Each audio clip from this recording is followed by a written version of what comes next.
గౌరవనీయులు తాటికొండ రాజయ్య గారు, సత్యవతి రాథోడ్ గారు, వినయ్ భాస్కర్ గారు, కౌశిక్ రెడ్డి గారు, సమ్మారావు గారు, డాక్టర్ సుధీర్ గారు, ధర్మారెడ్డి గారు, శంకర్ నాయక్ గారు, వెంకన్న గారు, రాకేష్ రెడ్డి గారు, రాజేశ్వర్ రెడ్డి గారు, మిత్రులు యాదగిరి గారు, ఇంకా ఈ వేదిక మీద ఉన్న పెద్దలు, ముఖ్యంగా సరిత గారి బంధుమిత్రులు, బీఆర్ఎస్ కార్యకర్తలు, మీడియా మిత్రులు అందరికీ పేరు పేరున నమస్కారం. ముఖ్యంగా సరిత గారు అకస్మాత్తుగా మన నుంచి దూరం కావడం చాలా దురదృష్టకరం. సరిత నేను హుజూరాబాద్ ఉప ఎన్నికల్లో పనిచేసినప్పుడు చాలా దగ్గరగా చూశాను. కమలాపూర్ జెడ్పీటీసీ మన పార్టీ అభ్యర్థిని వాళ్ళు తీసుకెళ్తున్నారు. సరిత, నువ్వు కన్విన్స్ చేసి తీసుకురావాలంటే రాత్రి 12 గంటలకు వాళ్ళ ఇంటికి వెళ్ళి కన్విన్స్ చేసి మళ్ళీ బీఆర్ఎస్ పార్టీలోకి తీసుకొచ్చింది సరిత. అంటే బాగా కమిటెడ్ మనిషి. రాజకీయాల్లోకి వచ్చిన తర్వాత బీఆర్ఎస్ పార్టీ జెడ్పీటీసీగా గెలిచి ఈ వేలేరు మండలాన్ని అన్ని రకాలుగా అభివృద్ధి చేయడంలో కూడా ఎంతగానో కృషి చేసింది. ముఖ్యంగా ఈ ధర్మసాగర్ నుంచి వేలేరుకు డబుల్ రోడ్ ఏదైతే వేసుకున్నామో ఆ రోజు బాగా పట్టుబట్టి రాజేశ్వర్ రెడ్డి గారి సహకారం తీసుకొని ఈ రోడ్డును డబుల్ లైన్ రోడ్డు వేయించడంలో కూడా తన కృషి ఉంది. అంతేకాదు ఆ లిఫ్ట్ ఇరిగేషన్, నేను నీళ్ల మంత్రిగా ఉన్నప్పుడు, తర్వాత ఫైనాన్స్ మినిస్టర్గా ఉన్నప్పుడు పల్లా గారు నా దగ్గరకు వచ్చి మా సొంత ఊరు, మాకు నీళ్లు రావాలి, ఈ లిఫ్ట్ శాంక్షన్ చేయాలని చెప్పి కేసీఆర్ గారితో మరి ఆర్డర్స్ ఇప్పించి ఆ లిఫ్ట్ ఇరిగేషన్ ఇక్కడ శాంక్షన్ చేయించి ఈ దేవాదుల నీళ్లను ఈ ప్రాంతానికి అందించడంలో కూడా సరిత గారి కృషి ఉంది.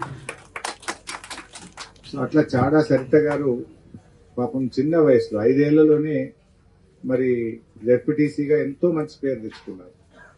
రోడ్లలో కానీ, సీసీ రోడ్లు వేయడం కానీ, మరి దేవాదులకు కొత్త లిఫ్ట్లు పెట్టి నీళ్లు తీసుకురావడంలో కానీ అనేక రకాలుగా కూడా ఈ ప్రాంత అభివృద్ధి కోసం తను కృషి చేశారు.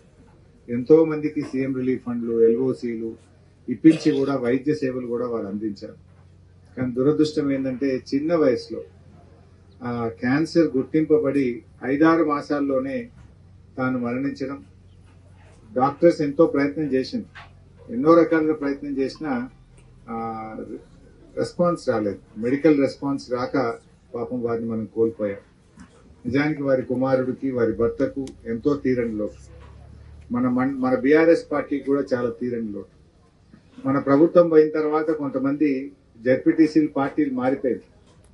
కొంతమంది అమ్ముడు పోయారు, కొంతమంది ఒత్తిడికి గురయ్యారు, కొంతమంది పార్టీ మారారు. కానీ సరిత మాత్రం ఎంత ఒత్తిడి పెట్టినా నేను ఖచ్చితంగా కేసీఆర్ నాయకత్వంలో ఉంటా, బీఆర్ఎస్ లోనే ఉంటా అని చెప్పి నిజాయితీగా, నిక్కచ్చిగా నిలబడ్డటువంటి వ్యక్తిత్వం సరిత గారు.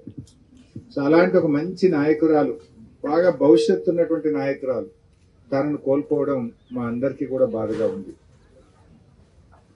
ఈరోజు వారు ఇంత సడన్ గా పోతారని ఎవరు కూడా ఊహించలేదు. అనేక కార్యక్రమాల్లో ఎలక్షన్స్ వచ్చినప్పుడు, అది శాసనసభ ఎన్నికలైనా, పార్లమెంట్ ఎన్నికలైనా, హుజూరాబాద్ ఉప ఎన్నికైనా, ఎప్పుడైనా పార్టీ కోసం తను చాలా కష్టపడేది.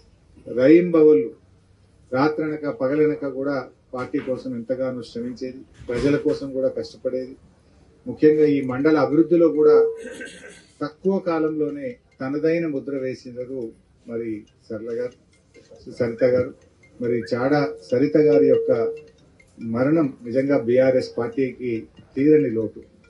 మరి వారి కుటుంబ సభ్యులందరికీ కూడా ప్రగాఢమైనటువంటి సానుభూతిని తెలియజేస్తూ, ముఖ్యంగా అబ్బాయికి కానీ, వారి భర్తకు కానీ, వారి బంధుమిత్రులందరికీ కూడా బీఆర్ఎస్ పార్టీ తరఫున ప్రగాఢమైన సానుభూతిని తెలియజేస్తూ, పార్టీ తప్పకుండా అన్ని విధాలుగా ఆ కుటుంబాన్ని ఆదుకుంటుంది, ఆ కుటుంబానికి అండగా ఉంటామని చెప్పి కూడా నేను ఈ సందర్భంగా మనవి చేస్తూ, మేము ఆ రోజే రావాల్సి ఉండే, ఆ రోజు దురదృష్టవశాత్తు కేసీఆర్ గారిది కొంచెం హెల్త్ బాగాలేక టెస్టులు ఉండడం వల్ల మేము ఆ రోజు రాలేకపోయాం.